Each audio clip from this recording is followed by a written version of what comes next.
Hi, everyone, and welcome to episode 341 of the Tick Boot Camp podcast. The title of today's interview is The Missing Link, an interview with Dr. Michael Snyder. My name is Allie Moresco. And I'm Richard Johannesson, and I'm really excited to share with the community that we may have a tool that will put us in a position where we can advocate for ourselves with our doctors, and even more importantly, advocate for ourselves with the insurance carriers who are often denying us the care that we are constitutionally and spiritually entitled to. We discuss post-podcast him potentially being the missing link to the field of tick-borne and Lyme disease. And I'm curious to hear what you guys think after listening to Dr. Snyder's episode. He has spent most of his career in the research field, now studying wearables. So like, just for an example, like an Oura Ring or an Apple Watch. And he believes that this deep data is maybe the key to not only detecting Lyme disease and tick-borne diseases early on to prevent suffering, but also possibly the diagnosis and treatment of Lyme and tick-borne diseases, which I think truly would be the missing link for this community. Dr. Michael Snyder, welcome to the Tick Boot Camp podcast. Thanks for having me here. We are really excited, and I'll tell you, I'm even more excited than usual because one of my favorite people in the world is serving as my co-host today, Allie Moresco. Allie, please say hi to the folks. Hi, guys. And sorry, Matt. This is going to be a good conversation, so I'm sad you're not here. Yeah, well, I'll have to confess, I'm not sad that Matt's not here, but that's a story for another day.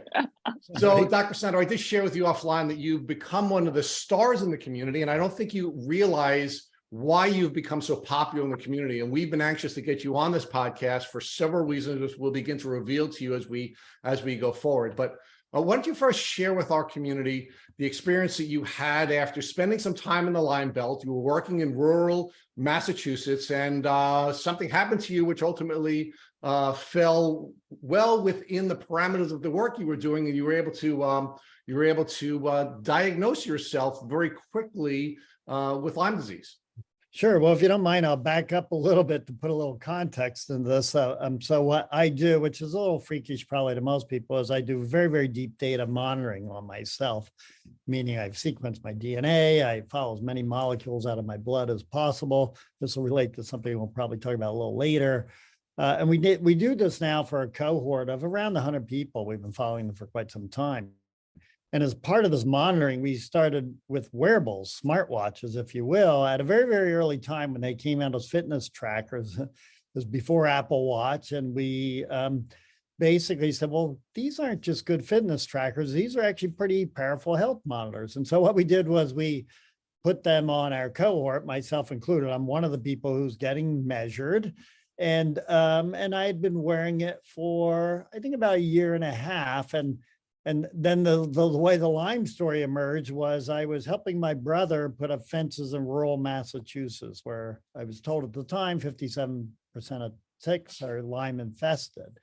And so I was there one day helping him put up these things. I did actually see a tick, although it had never, as far as I could tell, bit me.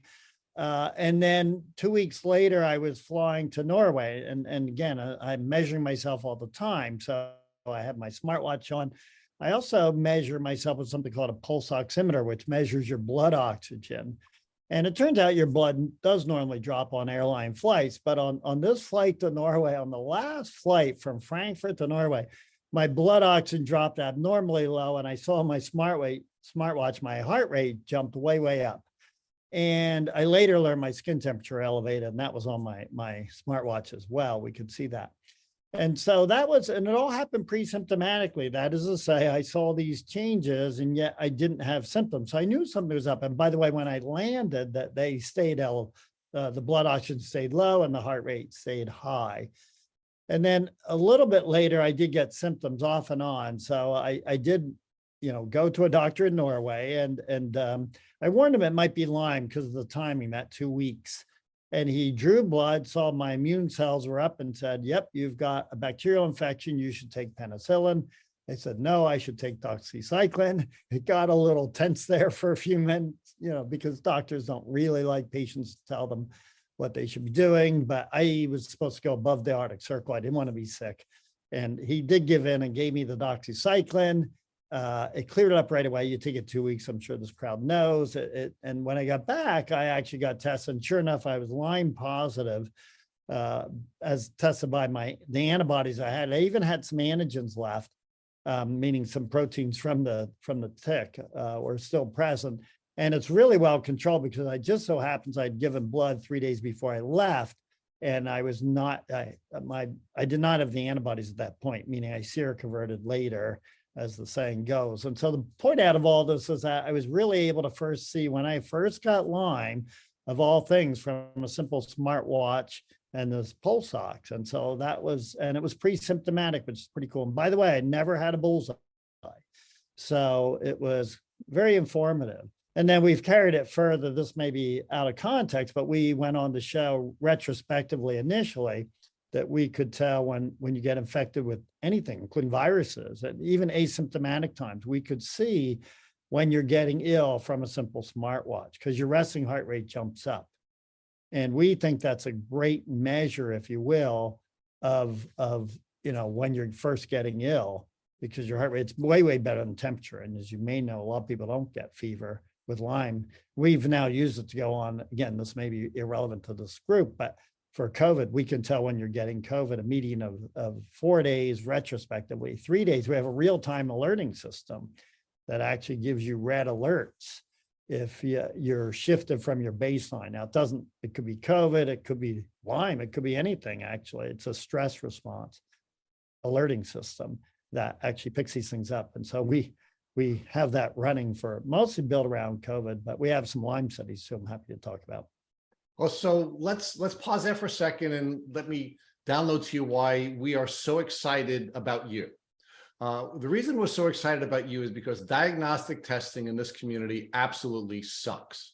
And because it sucks, and because there are so many false positives and false negatives, one of the biggest challenges that we see in this community, and we've interviewed almost 350 people who have been managing chronic Lyme disease for many, many years, that they've gone on lengthy diagnostic journeys. And because they've had to go on lengthy diagnostic journeys, they've become very, very ill, and early intervention in most cases would have prevented them from having their lives ruined or certainly substantially altered had they had the ability to seek treatment at an early stage. So this is a very exciting, development. Your development is very exciting, in part because it gives folks some hope that early intervention is possible if they are in a position where they're being monitored. But even more importantly, diagnostic realities are greater now because we have a tool, or you've developed a tool based on your journey. So talk to us a little bit more about some of the work you're doing in the diagnostic arena, specifically to Lyme disease, but any other illness that you're working on. Yeah, sure. So I'll break it into two categories. One is the early detection of an acute infection, meaning when it first appears. And so we're very, very focused on that for both Lyme and actually other infectious diseases. I mentioned COVID, but we think we can pick up potentially any infection from the smartwatch monitoring, if you will. And we did a lot of this just with resting heart rate. Now there are other variables you can pull in, something called heart rate variability, galvanic stressors. These are all measures you can measure from a smartwatch. You can even measure now blood oxygen, not accurately from a smartwatch, but you can measure the changes pretty accurately.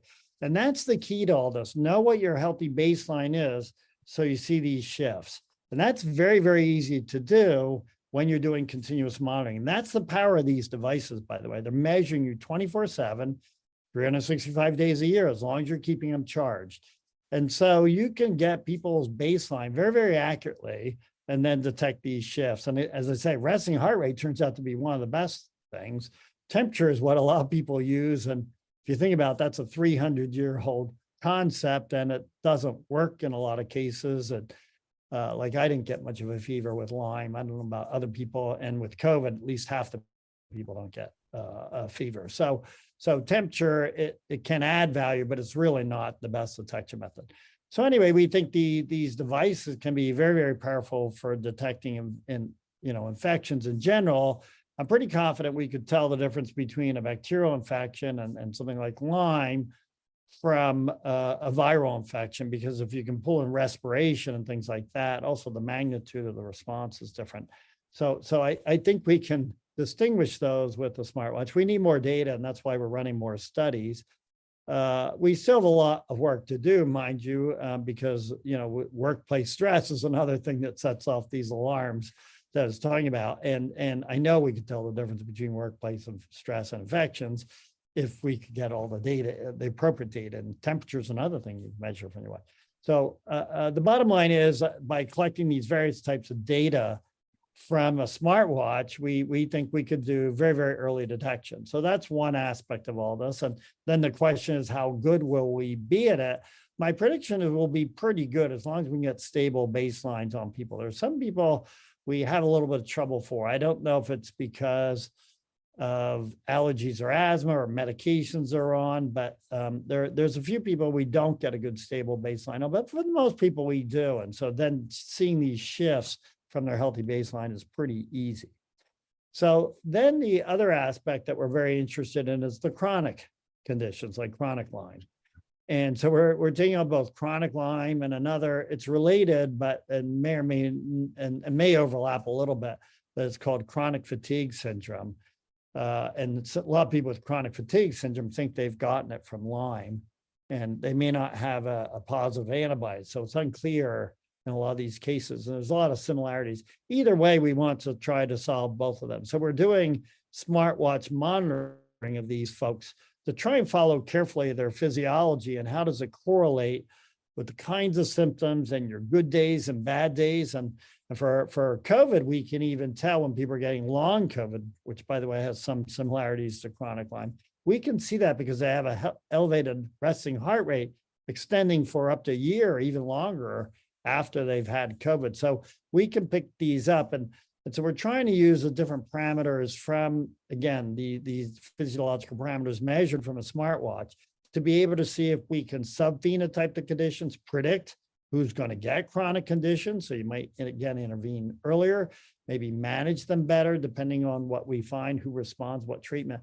So right now, we're just trying to collect a lot of data in these chronic cases to see, again, what symptoms associate with what physiology. Can we subtype this? Will that help? And when we try to treat this, because I think these conditions ultimately become very heterogeneous. And then more recently, I can tell you about some new technologies we've been implementing as well to try and tackle this. So let's pause there for a second, because Ali and I are going to want to talk with you more about chronic Lyme, and we're going to want to talk to you about the systems, the failure of the medical system. Before we get there, though, let's build out Dr. Michael Snyder and how he got to being the guy who uses, like, I don't know, 7 or 8 different devices on himself all day, every day. Well, if you want, I can give you that right now. I have 4 smartwatches for the listeners. Wow. And a continuous glucose monitor. I'm wearing hearing aids that do more than just hearing. I do need them for hearing, but they also, they measure things as well. And then I have, I'll typically use about 8 devices every day. I have an exposometer. I can measure what airborne exposures. And we are very interested in that too. So before you became the geek that wears 8 different devices, I'd like to get a sense of, where you're from, what your background is, your education, and how you ultimately became, interested in doing the research that you're doing at the university where you work. All right. Well, I guess, I don't know how far back you want to go. I grew up in rural Pennsylvania, dairy farm country, actually. And then was interested in science, even in rural America, and wound up going to the University of Rochester because I got a free application there, which, again, it was a little unusual to break out of rural America if you've ever grown up there. And then I was a chemistry and biology major there. I loved the sciences and went to Caltech for grad work, and then later postdoc for further training. And I was at Yale for a long time. And at Yale, you may not realize this, but people used to study things in a very limited fashion. They would study one gene at a time. And our claim to fame, so to speak, is that we figured out why we should study all the genes at once. So instead of just trying to see things like through a very narrow lens, let's try and follow everything. And the analogy I like to do is like a 1,000-piece jigsaw puzzle. Instead of just studying one piece to death, let's study as many pieces as possible to see what the picture looks like. And so we started getting interested. We were inventing all kinds of technologies for doing that, for studying these pieces, if you will, these deep data technologies. And then when I moved to Stanford, I always wanted to apply it to medicine, and that's what we did, and got very interested in this idea. It seemed like nobody, just step back a minute. I think what we practice today is sick care, and just, I'm on the outside the system. So it's very easy for me to say this. Well, why are we doing sick care? Why aren't we doing healthcare, which is the name of the thing? And why do we start profiling people while they're healthy? What does it mean to be healthy? What does that look like? How does it compare across different people? How does it change over time? What happens when you get ill? And can all these technologies that people like me and others were inventing, can we apply them to better manage people's health? That was really sort of all those things kind of coming together. And that's how we started this, again, doing very, very deep data dives on people. Myself, I'm the guinea pig for this stuff, because if something goes wrong, it's best if I screw up on me than on another participant. And that does happen sometimes. But in general, yeah, that's what we did. So we started following then about 100 people. We've been running, I've been profiling for 13 years now, and basically a little over 100 people for about 10 years. And the data get richer, we find, we found some with early lymphoma, other people with pre-cancers, some serious heart issues. So these deep data are giving a much better picture. By the way, they're all found before people get symptoms. So by doing a deep data dive on you, we can see things that may not yet be apparent about things going wrong. And that's how it all started. Let's get this, just a clearer picture of your health. And we can even see how people age, believe it or not, because we see how they're changing over time. And we think you need about 2 years of data. We'll tell you how you're aging. And then we're not all aging the same, by the way. That's all a separate discussion. So I don't know how chronic Lyme people age. That'll be very interesting to see. We should probably look at that. Well, we know they are aging more quickly. I mean, we can certainly. Yeah, it'd be interesting to see how, though. I don't think that's ever been looked at. That would be a cool thing to learn from our study. So anyway, this is how we got into it, and it's all focused on this, like profiling people while they're healthy, so you can catch disease early and keep them healthy, basically. Well, so there is this spectrum, right? And I want to focus on one more piece, and I'd like Ali to give you some input as well. And that is I like your distinction. I've heard you argue this in other podcasts that I listen to prepare for this interview we're doing with you. And I love this distinction between the healthcare system and the sick care system. And you've argued that, we incentivize medical providers only to treat people when they're sick, as opposed to providing services to folks who want to stay healthy. And I really love that distinction. But I want to look at the sick care system a little bit more, because there's a problem with the sick care system that I think you may also be, the missing link to helping us to resolve, which is in the sick care system, we've decided as a matter of public policy, beginning with Bill Clinton's administration, that we were going to open up the system to a larger number of people. And as a result of that very well-intentioned desire to open up the system to more people, we've actually become an acute care system, not a chronic care system. You cannot get high-level care for a chronic illness in the system, because we made this policy decision that we wanted to open up the system to a larger number of people, right? So as a result of us now being in an acute care system, the average practitioner has less than 15 minutes with a patient. And by the way, that practitioner is going to interrupt the patient who is trying to upload information to the practitioner within 11 seconds of that person coming into the practitioner's office, right? So we have 15 minutes and really 11 seconds to upload what is going on with us for the practitioner to now give us a diagnosis, right? So what we see, not just in the US, but around the world, is that people with Lyme disease have to step out of the system in order to be able to get proper care. And of course, those people who don't have the resources to step out of the system are the people that are screwed the worst, right? So I was excited to learn about your perspective about sick care and healthcare, and how you could help people to stay healthy and put them in a position where they can get an early diagnosis, and then of course have early intervention. But I'm even more excited, quite frankly, about the prospect of your work helping us to get high-level care in a system that only offers acute care, because a lot more information could be provided to the practitioner before he, she, or they interrupt me with the 11 seconds I have to upload that information. But even more importantly, we have a lot more we have a greater opportunity to partner once I have my data and the practitioner is now in a position where they can review that data before we come in and interact with one another. So Ali, before we ask Dr. Snyder to comment on that, give me your thoughts on on my perspective that we only have an acute care system, and whether or not perhaps this is the, maybe this is the link to, those of us who don't have the resources to step out of the system and getting high level care. Maybe Dr. Snyder really is the, is the link. I think he is. I hope he is. In my past experience, it was very, very challenging even to get, a proper diagnosis, because what I experienced from just seeing so many very high level, like highly accredited specialists, was that if you didn't fit in like a neat little box for certain, diseases, autoimmune conditions, whatever it was, they just didn't really know what to do with me. And like, that's the same thing that I've heard echoed from a lot of different patients. And it's not until you're so sick that you're in the hospital from like these root causes that are unknown that then they're treating you, but just for what's going on, like in that instance. And I'm really lucky. I have great care, but like Rich said, I had to step outside of the system, and I see Dr. Richard Horowitz in New York, but like couldn't, find anybody to help me. And it, was very frustrating.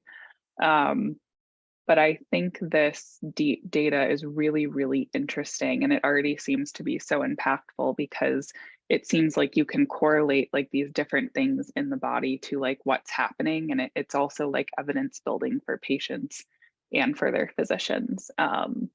So I'm excited.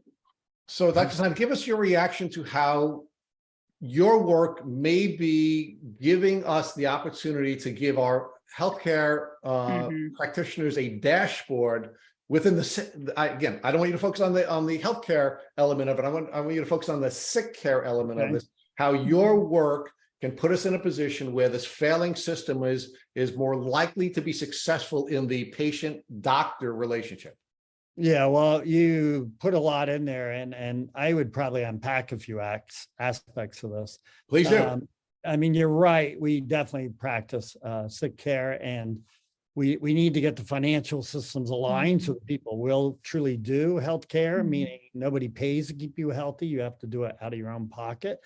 This issue you said about 15 minutes is a critical part of this whole thing. Doctors, and they're well-meaning, don't get any of this wrong, but 15 minutes, especially in a complicated such chronic disease, and most chronic diseases, by the way, are extremely heterogeneous. They have a variety of symptoms. So how can you possibly figure out a person in 15 minutes? It's just not possible. And so that is a problem. And again, there's no proper incentive because of the way our financial structure is set up. They have to see a lot of patients. They have a certain number they have to see to keep their revenue coming in. And so we just don't have a system to deal with either these, especially complex chronic conditions, or in keeping people healthy. So we really need to revamp the whole thing. But even on top of that, I do think these new technologies that are out there, like the deep profiling stuff we do and the wearables in particular, can really transform this. The wearables are actually dirt cheap when you get right down to it. They're a few $100s. I mean, maybe you buy an expensive one for more. Even a cheap one, though, a $99 one will probably do a lot for you, in my opinion. And so we should have these as part of our healthcare system. Now, medicine is conservative, and there's reasons for that. They want to be careful, but I argue doing nothing is not very helpful. And that is what a lot of medicine does. Whenever you come up with something new, like sequencing genomes, our first reaction is, oh, that's a bad thing to do. You're going to turn everybody into hypochondriacs, and which we got. People were really mad at us for sequencing healthy people's genomes because they said, look, you're going to find all these things that turns people, just what I said, into hypochondriacs, and that's not a good thing. It's got millions of dollars. Well, it turns out that's not true. Now the system's warmed up. But we're in that spot with wearables right now where if I used to start presenting wearables to people, and I still do. I do it all the time, in fact. And physicians, their first reaction when we started doing this, well, they're not accurate. They're not very good. Nobody really knows what to do with that. Too many false positives. Well, first of all, heart rate and heart rate variability are way more accurate off a smartwatch than you'll ever get in a physician's office. So there's this instant, pushback from physicians, and it's partly because they don't understand the technology. Again, it's human nature to do this, but I think we need a more embracing system, because where I'm going with this is exactly where I think you were heading.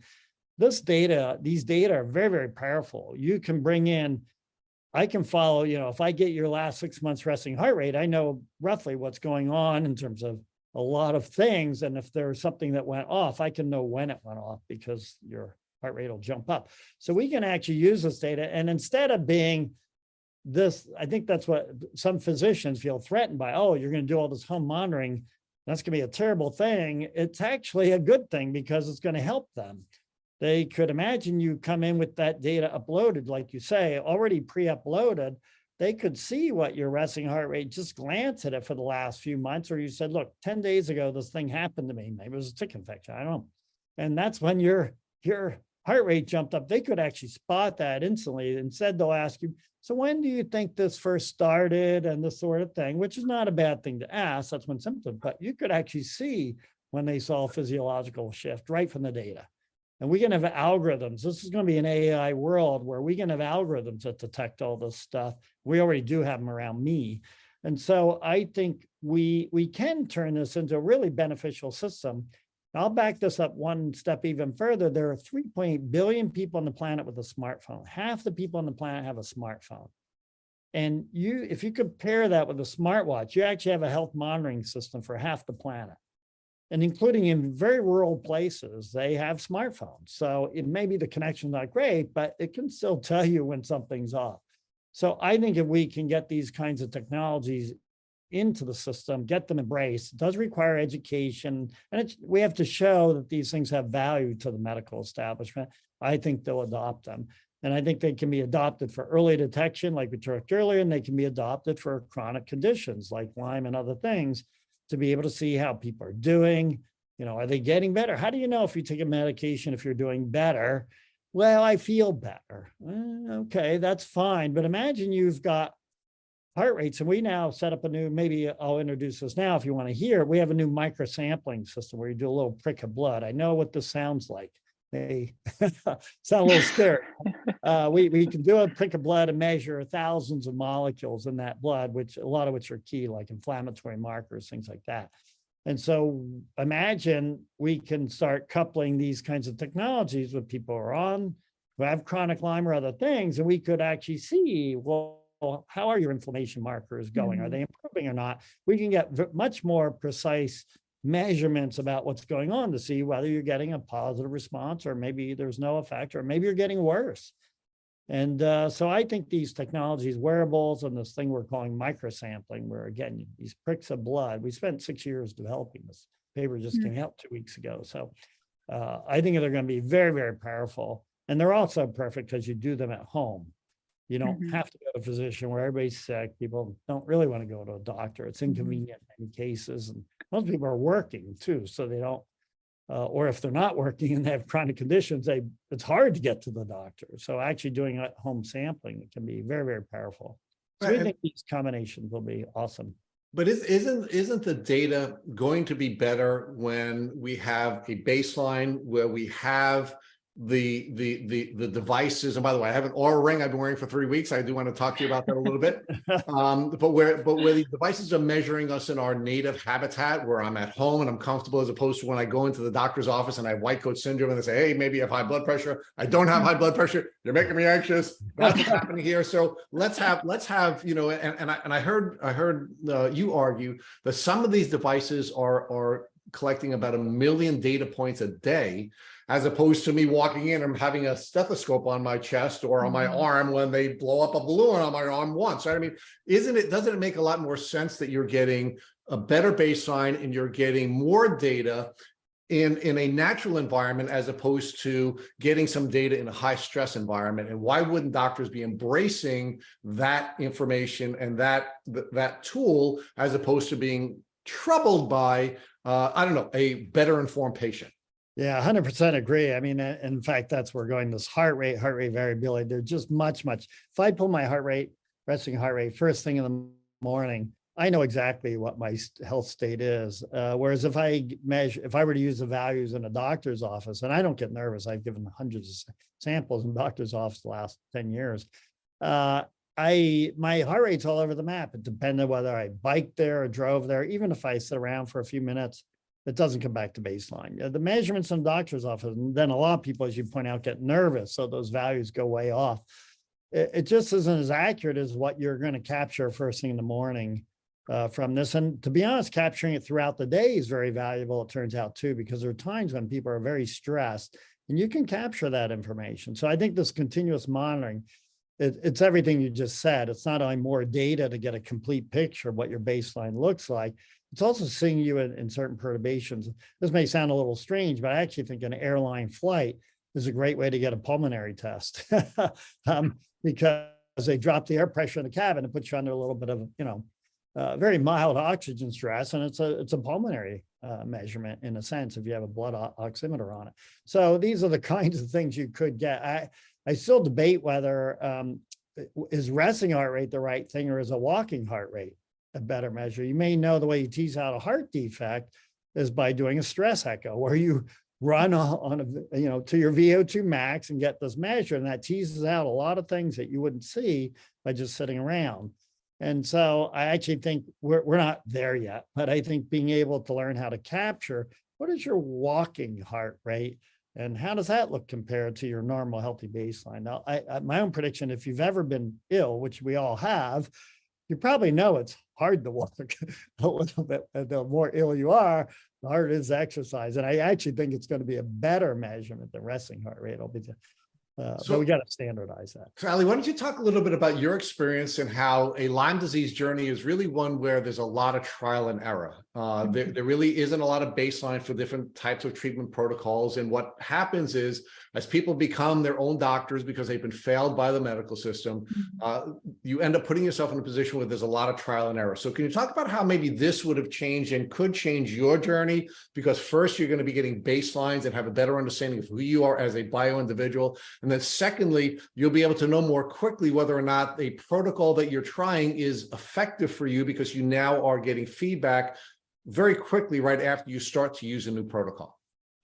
Yeah, I think this is why, Dr. Snyder, when you were talking about how, patients do these treatments and they say they feel better, which is great, but is that like a true representation of how that treatment is really working for you, or even like monitoring that long term?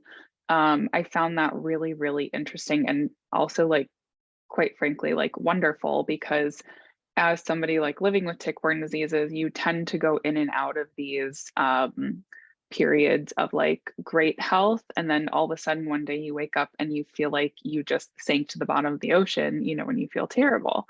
So like I've been one of those people that's done the treatments and has felt amazing for like 3 months, 6 months, even a year, and then for whatever reason I sink and I don't feel well. So it's a really interesting concept to me that like there's like this hard data that we can look at that will tell you how that treatment actually resonated with you, because it is, a lot of up and down and a lot of trial and error. And for me personally, it wasn't really until my last like 2 doctors who are really researchers, where they just monitor me in like a completely, different way, in a much more intensive way, and really go off of that, which I love. And like, I think it's interesting to nerd out on. Yeah, they probably went off the books, I guess, huh? Because yeah, they follows the standard protocol. It's a lot of blood work, which is fine. A lot of oxygen monitoring, heart monitoring, like things of that nature. And this might be a little bit off topic, but I was curious to ask you, a lot of Lyme and tick-borne disease patients also have POTS for whatever reason. So is it, I don't know if the right term is like harder, but is it harder for you to get like a baseline on somebody like that, where like some of their vitals are just always jumping around? Yeah, it's a great question. We do have some POTS. So we do have a study running around chronic Lyme and also this chronic fatigue syndrome. And so I'd love to have people sign up where we will put a smartwatch on them and follow their physiology. And we'll do this micro sampling I was mentioning, where you can do biochemical measurements to see what's going on. And the goal there is to try, it's hard when they already have the condition. So we're trying to, monitor their good days and their bad days and see if we can see what associates with the bad days. And we sound geeky, but these time shifted models, because there should be causative events associated with your bad days.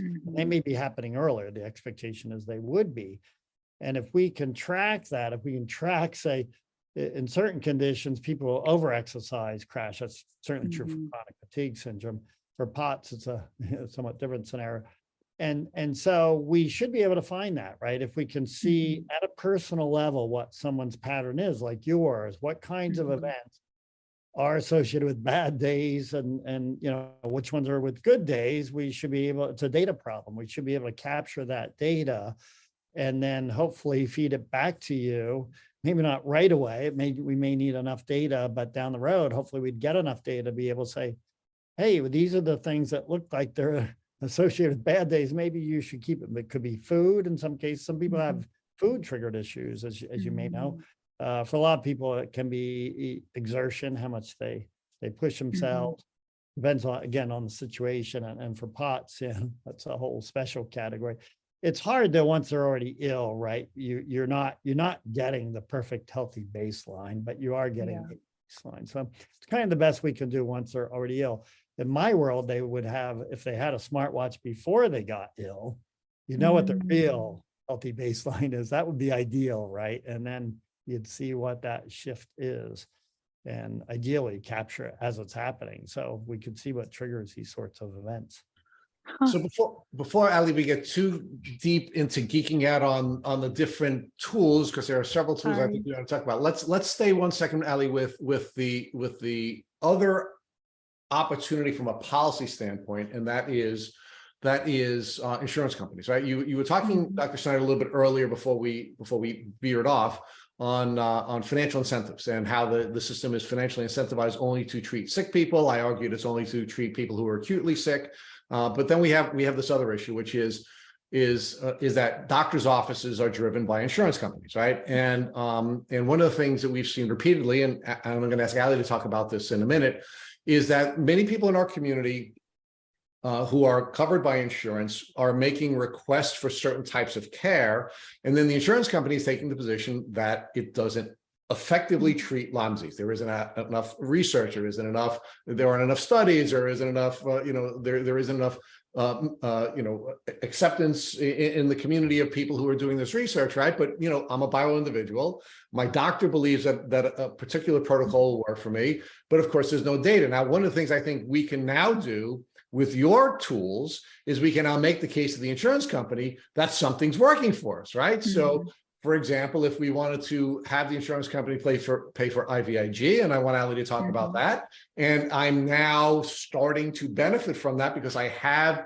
hard data that I can send to my insurance carrier, it's going to be a lot harder for them to deny us from getting that kind of treatment. So Ali, can you talk a little bit about your journey with the struggles you and your family have had with getting insurance carriers to pay for care that was going to be helpful and in fact did turn out to be helpful, but it was an absolute struggle to, and in some cases even get the insurance company to connect it to Lyme disease in order to be able to pay for it, and how this type of work that Dr. Snyder is doing will put us in a position where we can force insurance companies to give us the care that we deserve. Yeah. Oh my gosh, I haven't talked about this in so long. It's interesting to think about, but when I was sick, this was about 4 or 5 years into getting sick. My old specialist, my old MD basically was like, something else is going on here. You either have, suppressed immune system or there's something, because really you should be getting better. And I should have been. And so we started looking at, I can't remember exactly what it was, but something with my body. And he was like, I think you need, some kind of immune treatment. So we applied for IVIG with the blood work, with the evidence, whatever, and it got denied. Basically, it was a year that my insurance company denied us. And, IVIG, like I'm happy to go outside of the system. I'm happy to do things myself if it's going to work. But IVIG, it's like one of the most expensive drugs. It's more expensive per ounce than gold. So it just wasn't possible. So I basically just withered away and got like sicker and sicker and sicker for a year, until finally, I did an immune challenge, and I, miserably failed this immune challenge, like for better or worse. And we reapplied with that, and they finally approved it. And thank God I've been on it ever since. And I really think it's one of like the major reasons that I've gotten better. But But it's interesting, just whether it's federal or state to state, insurance companies, a lot of the times after 30 days, they won't cover Lyme treatment. There's, patients are just suffering. So I think the fact that this can provide some kind of evidence to them that something is working is pretty incredible. And I'm excited to see what it does in the future. So I don't know if I answered what you wanted me to talk about, Rich. No, so I really like Dr. my Snyder's short spiel. reaction to that. I probably had two comments to that. I hate to say it, but I think in the long run, you need proper clinical trials to get it as a routine prescription.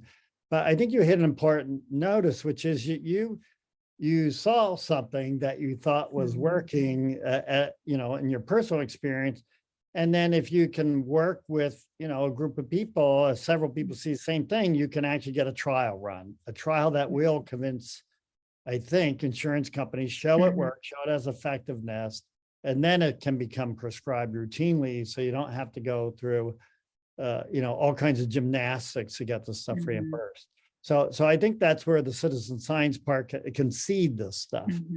I think on the other side of things was where I think you were going also in part with this, which is with the monitoring that we do, it is quantitative.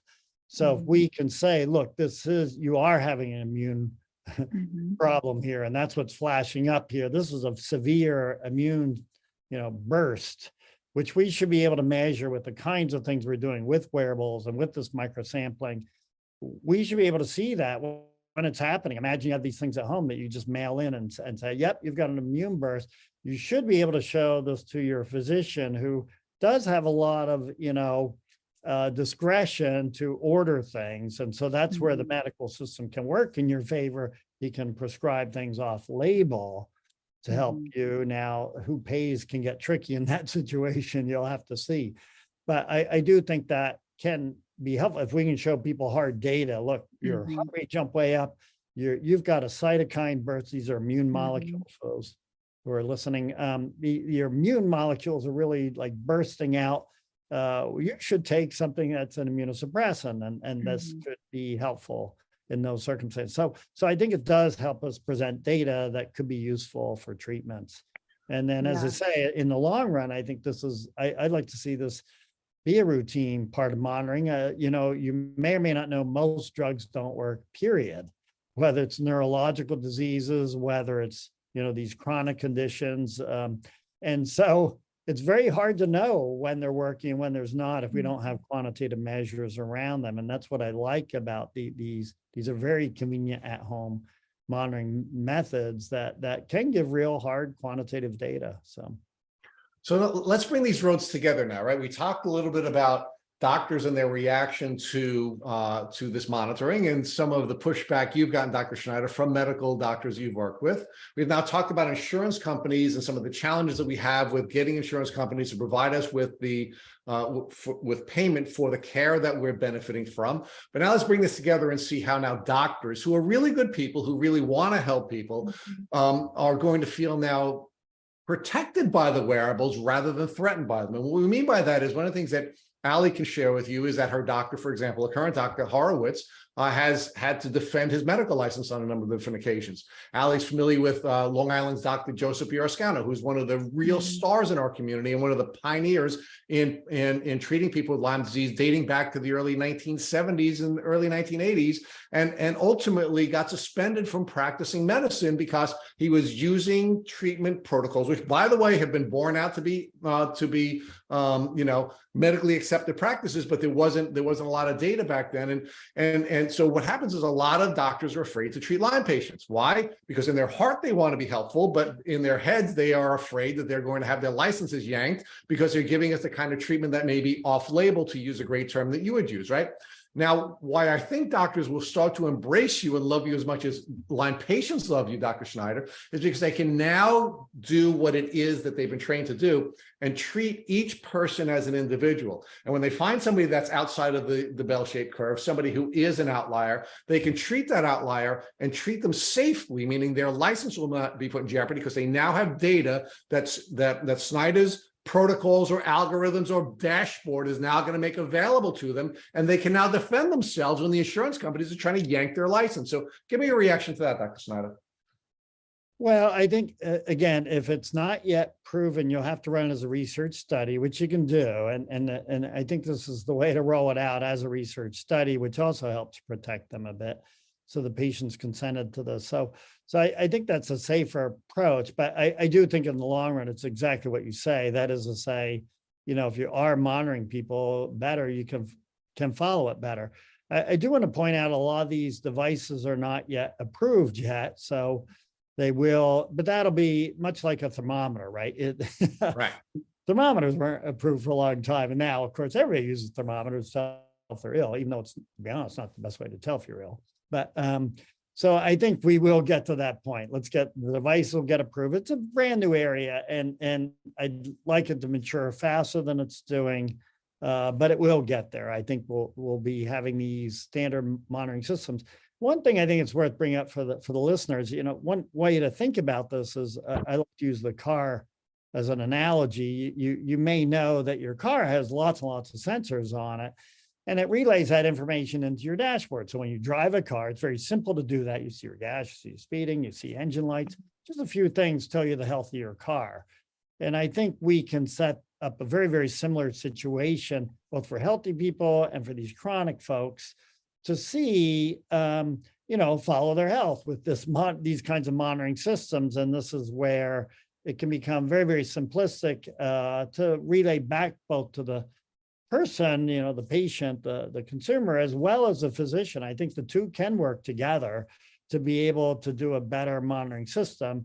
And I would hope that the insurance company would embrace this, getting back to your earlier comment, because actually it'll keep people healthier. If you catch these things earlier before they head down a very, very bad trajectory, certainly for early detection, but even for chronic conditions, let's not have people totally crash out where they wind up in, an ICU or in something, a very expensive treatment. If you can say, look, these kinds of events are not so good for you. They'll lead to your bad days, so to speak.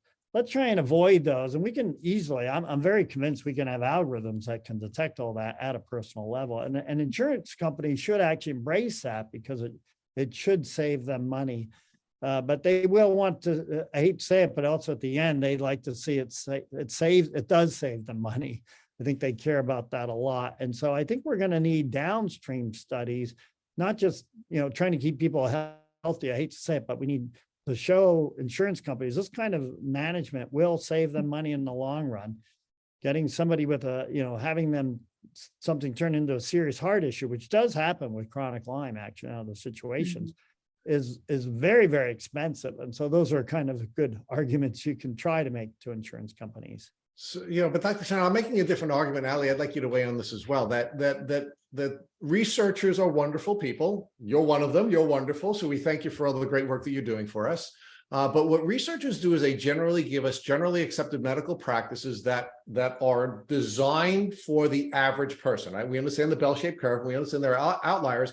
And where clinicians, in my view, are the most valuable is when they have to treat the outliers, when we don't fit within the four corners of the research that you've done, and now we're an outlier, right? And now we need to be treated differently, which is what we see with almost everybody who has Lyme disease, certainly chronic Lyme disease. They're outliers. Now, they're outliers because there hasn't been enough research done, and because there hasn't been enough research done, we don't have protocols that work generally. So doctors are now, Lyme doctors are people who are now treating almost entirely outliers, and they have very little data to rely on. And, Ali, I'm sure and I'm going to ask her to speak to this, will tell you that in many of the interviews we've done, guests who have said, well, I can't tell you the name of my doctor, or please don't ask me the name of my doctor, because the doctor has done something that has been clinically appropriate and has been helpful to the patient, but they don't want to tell us on the podcast who the doctor is that did what they're sharing with us, because they're afraid their doctor is ultimately going to be suspended. So, Ali, why don't you talk a little bit about that and what your experiences have been with, doctors treating you clinically as an outlier, and how they've been anxious about that and less likely to do that, even though that was required for you to, get to a level of health stability. Yeah, I think it's interesting. I think when I first got sick and was getting help, it was in a very traditional setting, which there's nothing wrong with that. It didn't quite do what I needed it to do. So I went to a specialist who was wonderful, and I think helped me, as much as he could. with like his knowledge and expertise. And definitely went outside of like your standard, 2 weeks of doxy, and I was still sick. It didn't do anything for me. But what I find interesting about this conversation and how it can help in the future is like Dr. Horowitz is the perfect example of this, where at one point, the state challenged his medical license in New York and so on and so forth. And then, he went on to become the co-chair of like the tick-borne disease working group for Congress and work with the NIH. And, he does everything by the book, and does everything as like a peer-reviewed study and all of these things. So it's a little bit of a different situation. But I think at one point, the government and like these governing medical boards kind of looked at these MDs like they were off their rocker, and in reality now there's a certain subset of them that are really helping to like change the narrative and create new guidelines and open this conversation and do these studies. So I wonder if this kind of deep data and all of these things I'm trying to figure out a way in my Lyme brain to say this so it makes sense, but so it doesn't take like 30 years from a doctor being investigated to like working with the NIH or whatever it is, even if it's not at that level, where then, whether it's insurance companies, medical governing boards, whatever, can actually like take what these doctors know from their experience and research it, work with it, like whatever that looks like. I'm just curious to see if it speeds that up. I hope it does. Sure, yeah. No, I see where you're going. This is more from the treatment side of things. Yeah. So trying to get, so I think this is a really great point. And we are, believe it or not, talking to Pharma and some others about trying to use these approaches to actually monitor treatments and effectiveness, which is what you're getting at. And I actually think they're going to be powerful because they are excuse me, following you 24/7. They're much, again, deeper data, so you can see what's going on. And then hopefully you don't have to wait 6 months to see if a treatment's working. And if even weeks perhaps, and save a lot of time, something isn't working, because this stuff, getting back to the earlier discussion, it is very personalized. Different treatments work for different people. And so we can actually see, well, this is not working for you after a few months. If your inflammatory markers aren't changing and you've got high inflammation, let's try something else. So I do think these deep data dives can be powerful, and along with the wearables as part of that. So absolutely, it should work. I do think we have to get people used to thinking about that, probably show it, run some trials along with us, and show how we can actually accelerate treatment times and effectiveness by implementing these kinds of technologies into the treatment regime for the monitoring part. So Ali, why don't we circle back to where we were on when you were talking about POTS and some of the advantages that these wearables could offer to folks when they're dealing with various elements of the Lyme symptomology. Yeah, I'm just curious.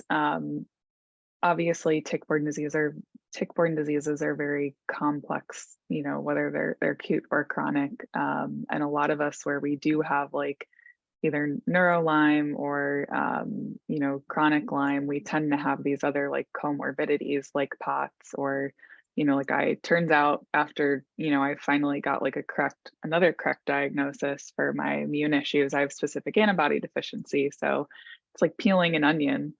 I mean, is there anything else in that realm that I guess I'm sure there's a million things, but that this helps with, or that this detects or pushes forward? Yeah, I'm not sure where you mean in terms of like specific areas or types of diseases. Yeah, I guess I in like think the areas. Yeah, so in specific areas, I mean, I think we should be able to follow your immune response very much better than we currently do.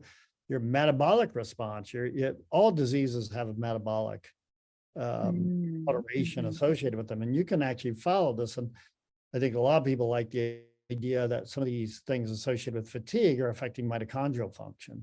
So, and there's often very specific signatures associated with that. So imagine you do a therapy and you could actually, quite frankly, pretty easily see if your mitochondrial functions are improving. That's not hard to do with the kinds of assays we're talking about. I think there'll be other sorts of things in the neurological space. I think there'll neurological diseases.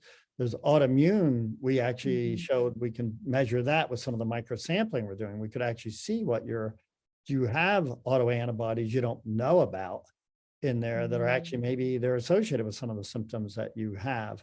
And I think that probably will be a big deal, I think, in the case of chronic Lyme, because people do have autoantibodies against certain things, heart antigens, for example. And so we can actually should be able to subtype these, chronic Lyme conditions, I hope, into different categories. That's a data problem as well, if we can subtype people, and then that might also be very relevant to their treatments. If you have this type, you'll respond to this treatment. If you have that type, you'll respond to a different treatment. So I think these deep data dyes will be very, very powerful for that. And we're actually doing that. You may not know I have type 2 diabetes, so we're very interested in subtyping type 2 diabetes. I follow this chronic disease space pretty closely, and we can actually subtype it with some of the different measurement systems we're using. It's very, very relevant because it's a good model, actually, because for diabetes, different drugs actually work for different subtypes. If you have, it turns out I'm a metformin non-responder. That's the most common drug for type 2 diabetes. I don't respond to it, but I respond to something else because my subtype, I actually don't release insulin from the pancreas. And there's a very specific drug for that. So imagine we can get chronic Lyme to that kind of situation where there's 5 subtypes. This drug works for that subtype. I don't know a whole lot about you, Ali, but it sounds like there's something neurological there or something that was part of this, but maybe we can figure out what the subtypes are and then treat that. Maybe some people will respond well to immunosuppressants and others not so well, because based on their subtype. So I think this could be very, very powerful. And that's a data problem. Once again, if we can collect enough data from enough people, we can both subtype it and see how they respond to treatments. And sharing that data is huge. So I think whatever gets done has to wind up in a nice shareable database. That I don't like it when people hoard data. That's a pet peeve of mine. Ours too. All my data is open. I have 2 petabytes of data. You can download it anytime you want. Well, that's really cool, and we'll have to take you up on that. Generous.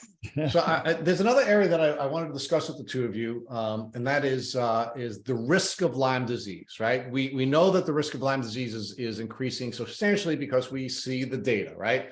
We went from having as few as 30,000, and I don't mean to say that that's not a small number of people, to now we have over 500,000 diagnoses of chronic Lyme disease in the US per year.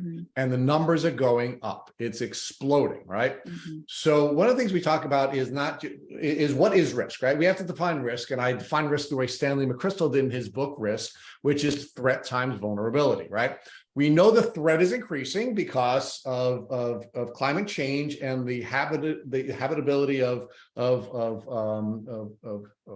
world for ticks is increasing. We know that the breeding window is increasing. We know the number of ticks is increasing. We just know that's the case, right? So we're more likely to come in contact with a tick, and therefore we're more likely to get Lyme disease. But let's talk about the vulnerability side, right? Because what we know from, almost all the experts in Lyme disease is that you rarely go from a bite to a chronic illness, right?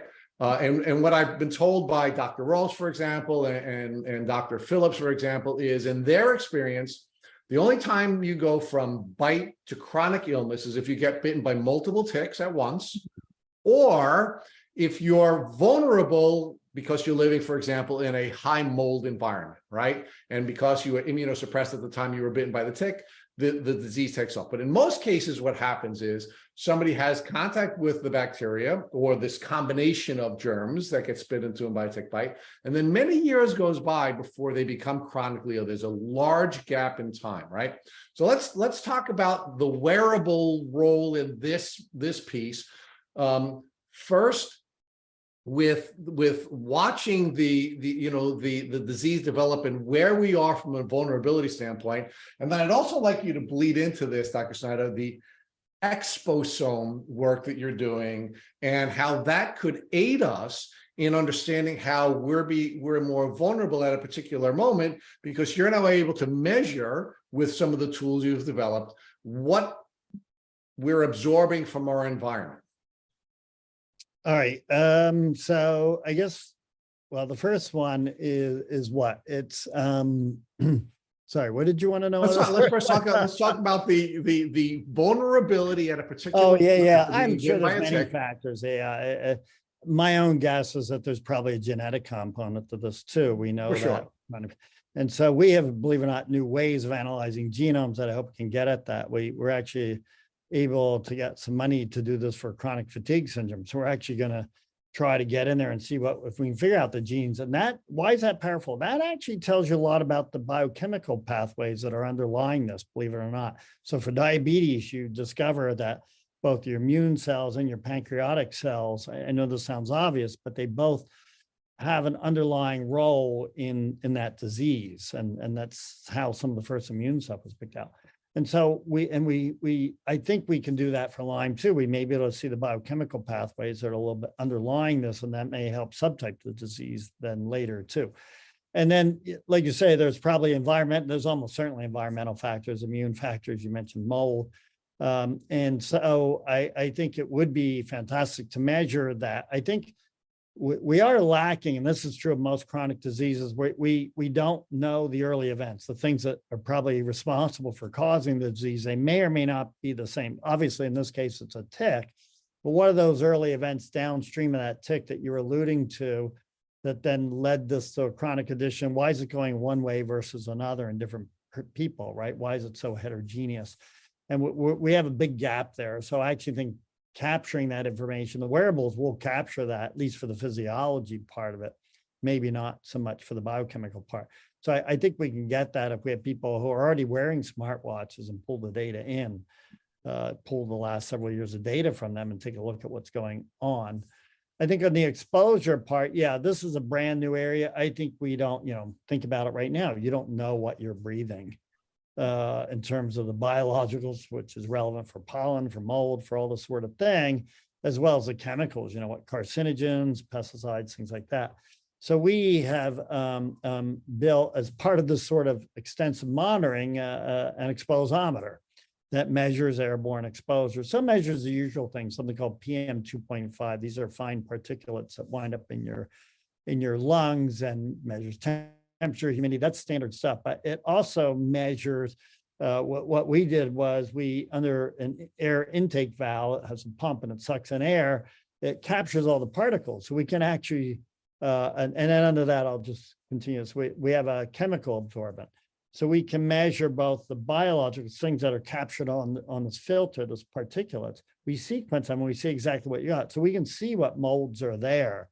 We can see what bacteria are there. So the ultimate goal is to try and make these associations between those biologicals and what's going on. And I think that could be very, very relevant for chronic Lyme because, again, those crash days may be very associated. Imagine that's associated with black mold exposure or something like that. We could see that.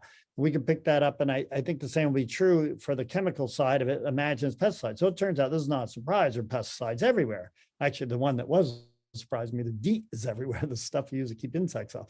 Even in our office down, I was very surprised. It's now the amounts vary a lot, as you might imagine. Some places pesticides were very prevalent when I was out in UC Davis visiting, and there's very high levels there, and in other areas, yeah, it's lower.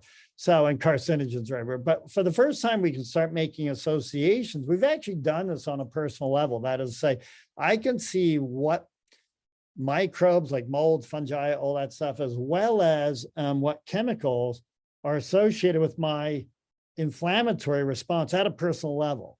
So I can make these because I have enough data around me to see which associations are present. So again, I think we should be able to do that on a Lyme case. We have a study rolling out for Crohn's disease, if you're familiar with that. That's an intestinal problem. It's also likely an immune problem. And there are good days and bad days, and we're trying to make that kind of association. We have some exposure monitoring going on to see if we can see what's associated with those bad days. I'd love to do that for the Lyme situation as well. We don't have a study like that rolling, but it'd be super cool to do that, right? To see what is triggering this. Yeah, so I think there's a lot that could be done here. This whole gene by environment interaction, totally unstudied in my mind. In fact, the environment in general is rather ignored. There's another area of the environment I think that's quite interesting. We always think about the environment as bad, right? You think about all the nasty chemicals and things like that and molds and stuff, but there's probably a lot of parts of the environment that are good for you, right? Humans grew up in a ecosystem with forests and things like that. There's probably a lot of positive stuff out there that nobody ever bothers to study. So we're going to launch a study in that area too. That'll be a lot of fun. That is really cool. So you did give us some time parameters, and we always are respectful of our guest time parameters. So I'm going to let my co-host Ali Moresco, as we always do, ask the final question of this interview. Because, by the way, I'd keep you for 10 more hours if you had the time. So if a loved one came to you with a tick biting them on their leg, what would you recommend that they would do so that they don't face the same suffering that most of the chronic Lyme community has? Well, I would hope they would get measured right away. Hopefully they're wearing a smartwatch already. But if not, get a smartwatch and see what's going on physiologically. Obviously I would be following them pretty closely for the antibodies. I think this is still a research project. We haven't even launched this as a study, but to be able to do the microsampling and see if we need to get those tests set up. So imagine you do get bitten, you could just test it right away. I think they probably could get tested by a standard test, Lyme test. I would hope. I hope they wouldn't be turned away. And I know there's often a lot of people who think, maybe it's a nice message to leave with, a lot of people don't want to get measured because they say they're afraid to hear the bad answer. It's worse to discover the bad answer down the road than it is to hear early. Imagine you got bit by a tick and you're not sure if it's Lyme or not, and doesn't have a bullseye, say, oh, it's probably not Lyme, and therefore I'll ignore it. I don't think that's the right move. I think you want to see if it was Lyme, and it's better to know and then get, your treatment then. In my case, I have a happy ending. I discovered my Lyme with my smartwatch. I got the doxycycline and I have no complications. And I think that's true of the majority of people. It's the people who actually ignored it or never knew about it and pops up down the road. That's when it's a real problem. Well, and of course, if you continue to monitor, because you have the various monitoring devices, you can come to you can intervene in the event that while your body is harboring the bacteria as part of your microbiome, if it starts to change, you can then intervene later on. So you can have sort of this lifelong monitoring after a bite, and you could take some steps to prevent yourself from becoming chronically ill. And I think it's another part of the beauty of what you're doing here. It is all really beautiful, but I think having this capacity to have long-term monitoring after coming in contact with this polymicrobial infection puts you in a position where you can continue to take steps to protect your health if you're vulnerable at some point and these germs start to take off in your body. So thank you so much for all the great and brilliant work that you're doing. And can we just end this podcast by you sharing with our listeners how they could participate in any of the studies that you're doing if they're interested in doing that? Yeah, if you want, you can reach out to probably me, M as in Michael, P as in Paul, Snyder, SNYDER at stanford.edu. And maybe where you put this, I can put a link to the study up when you advertise this. And that would be great. It really is a data problem. So the more data we get from folks, the better our studies will be, and hopefully the more we'll learn. And the ultimate goal, of course, is to come up with solutions that will be very, very beneficial for everyone. Well, thank you, Dr. Snyder, for being the key to our optimism. In many cases on this podcast, we find ourselves to be really saddened and depressed by the failures of the medical system. But I do want to just share with you that you are, quite frankly, one of the people that's giving me the greatest hope that we're going to be able to get, overcome that treatment gap that has been created by our managed care system. So again, thank you so much for doing the great work you're doing, and God bless you and all the folks in your lab that are helping us with all the brilliant work that you're doing. Well, thanks for having me on the show. Thank you for listening to our Tick Bootcamp interview with our guest, Dr. Michael Snyder. To our listeners, we have a call to action. First, if you'd like to learn more about Dr. Michael Snyder, visit the website at med.stanford.edu and search Snyder Lab. We also want to encourage Lyme disease patients who would be interested in enrolling at Dr. Snyder's study to contact him at Snyder Lab. Second, if you've enjoyed this episode of the Tick Bootcamp podcast, please share it with your friends on social media. Third, Tick Bootcamp has created a tick bite blueprint that has been inspired by the information that has been shared with us by past podcast guests.